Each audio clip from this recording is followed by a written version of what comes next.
Welcome back to the channel. Today I'm headed over to another junkyard to pick up the Durango cut. So I had a Durango, a 2014 Dodge Durango cut directly down the center. So it is all the driver's side stuff that we need to fix the Durango SRT Hellcat, besides all the new stuff that I ordered from Dodge, the front bumper, etc., because those are different. But all the body sheet metal, fender, doors, quarter panel, all the same, hatch the same, which is really nice. So let's head over there and grab all this stuff, which it's a lot of parts.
All the Durango parts loaded up. We got the whole driver's side of the Durango, which is really nice, and all the body parts, like I said before, are the same from 11 to 21. So I have both doors, which I needed, the hatch, which I needed, the lights are different, and all the guts and wiring is probably different. The mirror housing, unfortunately, mine has the light on it. Well, not unfortunately, but mine has the light on, so I can't use this one. And I'll just have to get a new mirror, but I should be able to use the outer shell, I think. I think the light's somewhere up here. I'll have to look at it. But now that I'm back over the junkyard, I noticed that the crankshaft pulley, when I was editing the video, looked like it was wobbling. And some people in the video also noticed it, but at first I thought it was because it just had like this weird clean spot. But it actually does look like some contact was made from the fan. So when the radiator smashed into it, I really don't think it bent the crankshaft. The reason why is because I had a V6 that had the crankshaft pulley pretty much destroyed. A subscriber, I sold it to him really cheap. They put a new crankshaft pulley on it, runs perfectly fine. So what I'm gonna do is I'm actually gonna pull the crankshaft pulley off.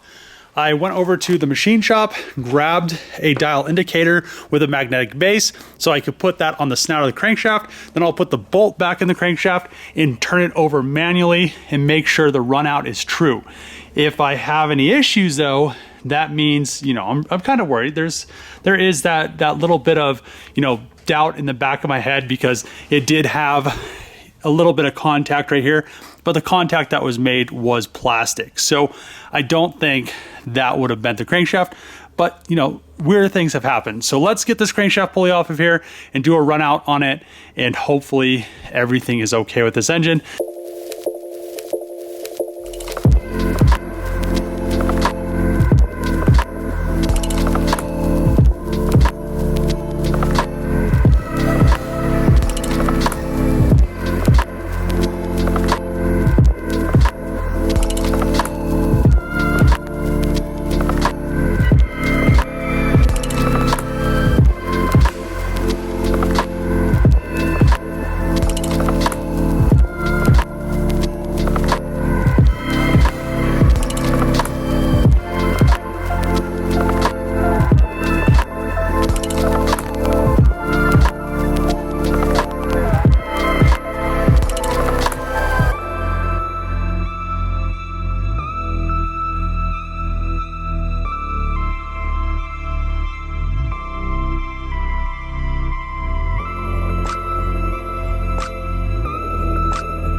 Did the run out on the crankshaft and everything seems to be good. So it was very hard to set this up because on the accessories there really isn't anything that's magnetic. It's all aluminum, and everything that is steel and magnetic is round, and it's a pulley. But I was able to kind of wedge it in there, and that's technically not the best way, but it did keep it consistent.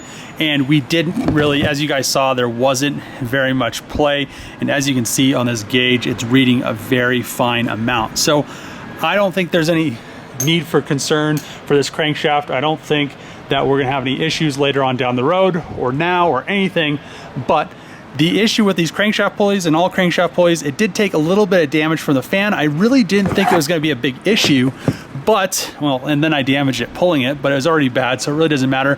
But you can see like there's little scuffs, and the plastic where it hit right there, or the fan isn't there anymore, but it hit the blades, would have caused these scuffs. So I don't know how that little bit of, you know, the fan hitting this crankshaft pulley could have, you know, done that, but there is rubber that holds it together, and it just kind of gave it a little bit of a push on one side and not the other, and it just gave it enough to give it that wobble. So I'm really glad that we have that figured out. What I'm gonna have to do, the factory crankshaft pulleys are on a 2-week back order or something like that.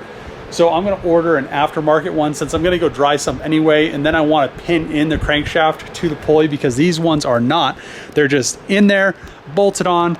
They really don't have any way to really hold the crankshaft pulley true, because the supercharger then sometimes causes them to slip, I guess is what people say. So I'm gonna get an aftermarket pulley, which is gonna be overdriven, so it'll increase boost by 3 PSI, which I think I might actually have to get a tune for that.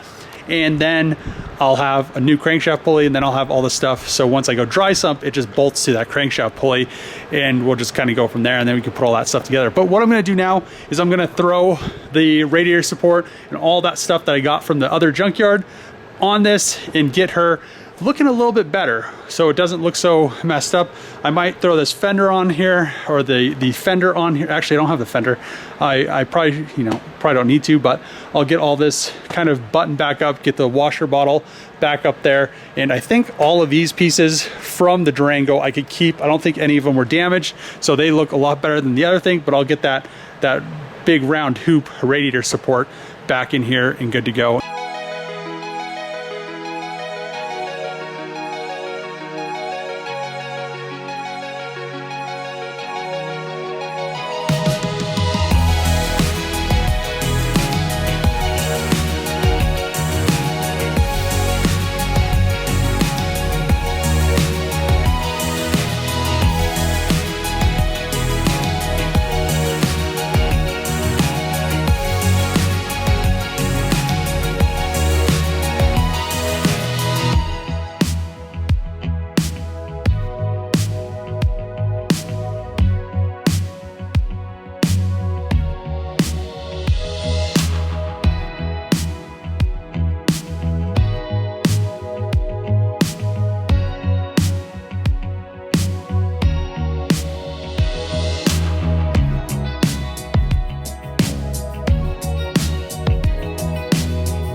The radiator support and bumper support are now installed, as well as the passenger side headlight and all the brackets. I also bolted in the coolant reservoir and the windshield washer reservoir as much as I could, just because that headlight bracket was busted. I need to order a new one of those. I've already ordered the headlight. It's on like a 6-month back order, so hopefully I get that sooner than 6 months, and we are pretty much good to go. I have all the coolers coming Monday and a bunch of other stuff, ABS sponge module, etc. But I did bolt on the driver's side fender that I got off of that cut, and it lines up perfectly, but the hood doesn't. So what happened was the deer hit the hood here. As you can see, there's a big dent. And then whatever happened to the side of the car, it also affected the hood. So you can see this hood's rolled in and that gap doesn't line up, but the fender lines up with all the holes perfectly. The issue, I think, is what happened is the hood is tweaked. So as you can see, the gap here is pretty large, but the gap here is perfect.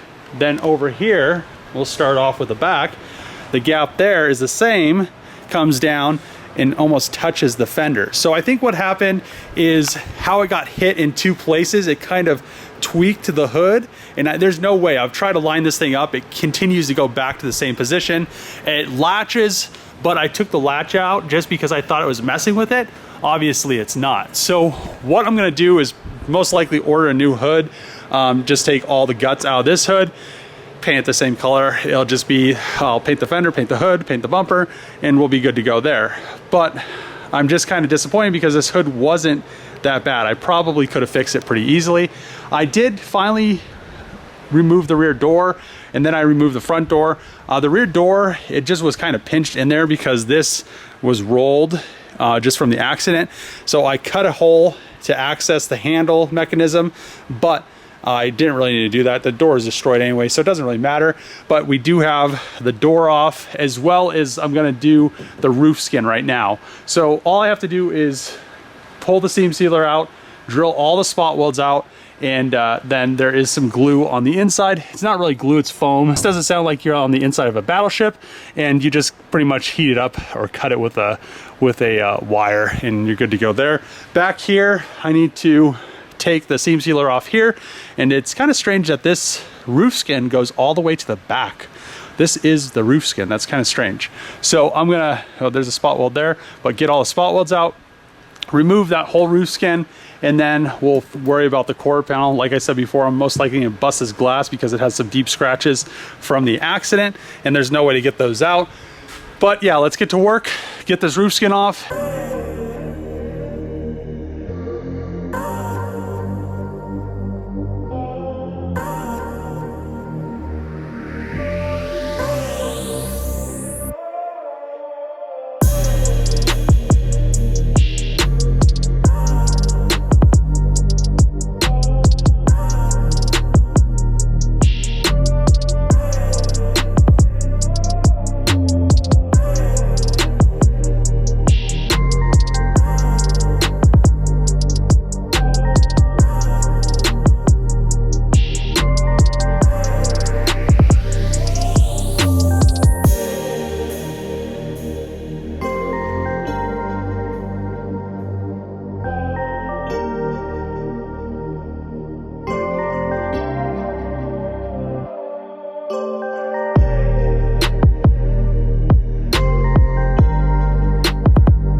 The roof skin is now off the Durango, and it was actually pretty simple to pull. So I was expecting a lot more spot welds in this thing because it's such a large roof, but there wasn't that many. And also I have the inductor, which removes, this is kind of technically a glue, but it's more of a foam to eliminate vibration between the roof skin and this, because if you don't have it, it sounds kind of tingy, like you're on the inside of a battleship. So I'm really happy that this thing is 100% off. It just gives me a better idea of what's damaged and what I need to fix, which it doesn't seem like much is really bad back here. So you can see that this area right here on the inner structure is affected, but this beam right here, it doesn't actually look like it buckled.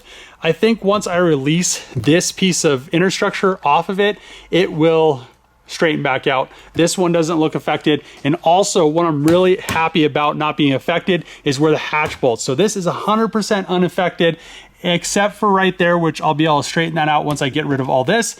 On the inside, there's the outer quarter panel, there's the outer layer of inner structure, and then there's the inner layer of inner structure. So I don't want to remove this. I want to straighten that out, because if you start to remove that inner structure on the inside, it becomes a nightmare, and there's just so many things that you have to remove and so many things, and we'll be able to really mold that thing back into shape once we have both the quarter panel and the outer layer of inner structure out. Because once you just have one layer of sheet metal, it becomes very, very easy to work. So I'm really happy with the Durango and where she's at right now, because a couple weeks ago this thing was sitting at Copart and it could have gone to a salvage yard. It could have been stripped for the rest of its life, and that could have been it. But we're giving this thing new life, or I'm giving this thing new life. I can't wait to get this quarter panel off. So what I'm going to do with the quarter panel is I'm going to replace it, like I said, in a whole section. Since I have to come all the way up here anyway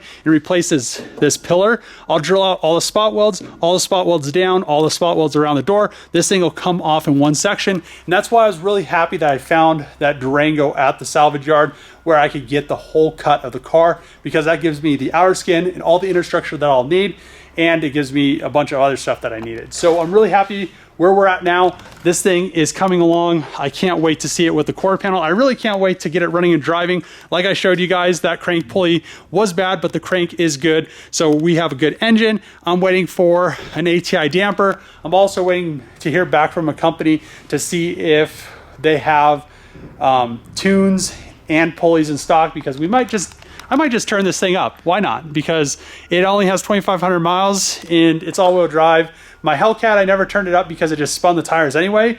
This thing's gonna hook, so we might as well turn this thing up. So I can't wait to get all that stuff. I will have the radiators, I'll have the condenser, all that stuff in the front. The only thing I won't have is the headlight and the headlight bracket, as well as the front bumper in the front. So we'll be getting this thing on the road pretty soon. I should be able to start it also because I'll get the ABS pump module Monday as well. So if you like these videos, make sure to click that subscribe button, throw a thumbs up, throw a comment below, share it with your friends if you haven't. As always, see you guys next time.